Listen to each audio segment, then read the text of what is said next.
Hey, it's Pedro, and welcome to Why God, a space where we try to make sense of what's happening in our lives, as we aim to answer the three whys. Why does God? Why choose God? And why God's love? Episode 4, Reconciliation.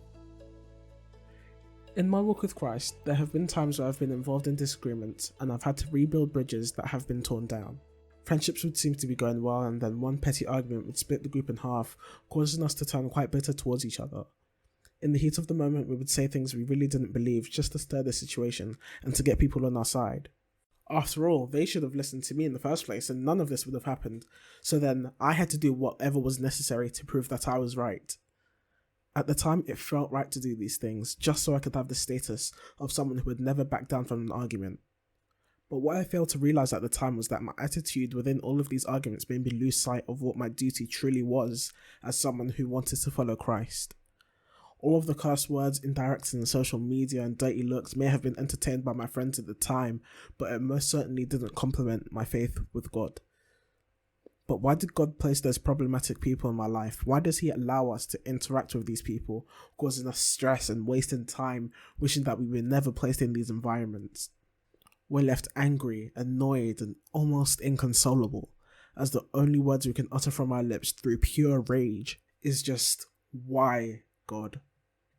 In my previous episode about relationships, I mentioned that I understood that there was a lot that God wanted me to learn from relationships that I was going in and out of, and these lessons could have been about the people that are involved or lessons about me, though most times it was more of the latter.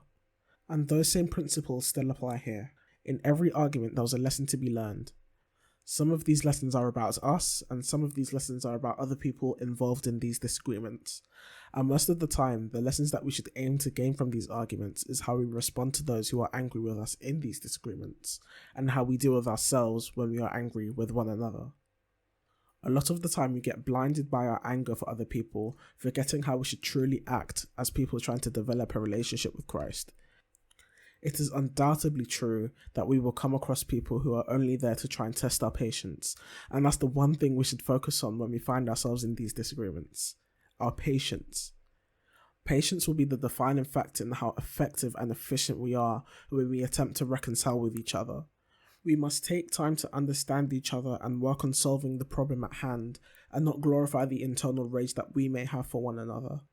When we take time to learn to resolve problems through love and not through harsh words and actions, we become truly vulnerable to one another.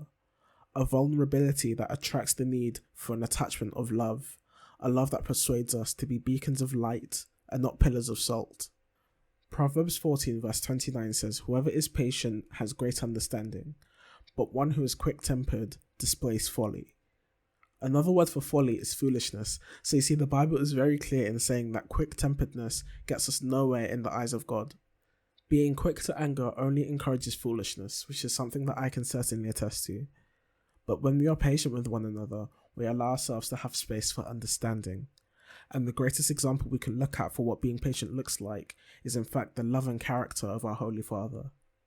Even when we are away from God, when we're not worshipping with what we do and how we act, He still shows us His love through the patience that He has for us.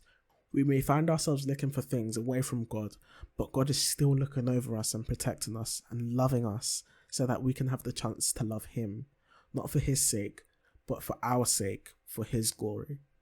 By dedicating our life to Christ, by continually working to consecrate our faith in Him, we start to learn who God truly is, and who we can be when we aim to emulate His behavior with the love that He compels us to show.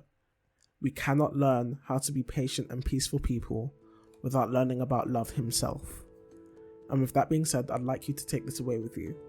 Sometimes we may feel as though retribution is the best answer to solve a problem, because we want to satisfy our own lust to seem better and more powerful than other people.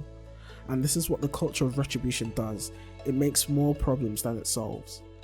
The sooner that we realize that holy intervention is the only way to solve our problems, the sooner we can all abide in love and prosperously lift one another up for the glory of God. By praying, being sincere, and being earnest, we can all learn that reconciliation rooted in the knowledge of the love of God can extinguish the fiery rage within us. And with that being said, I'm Pedro, and thank you for listening.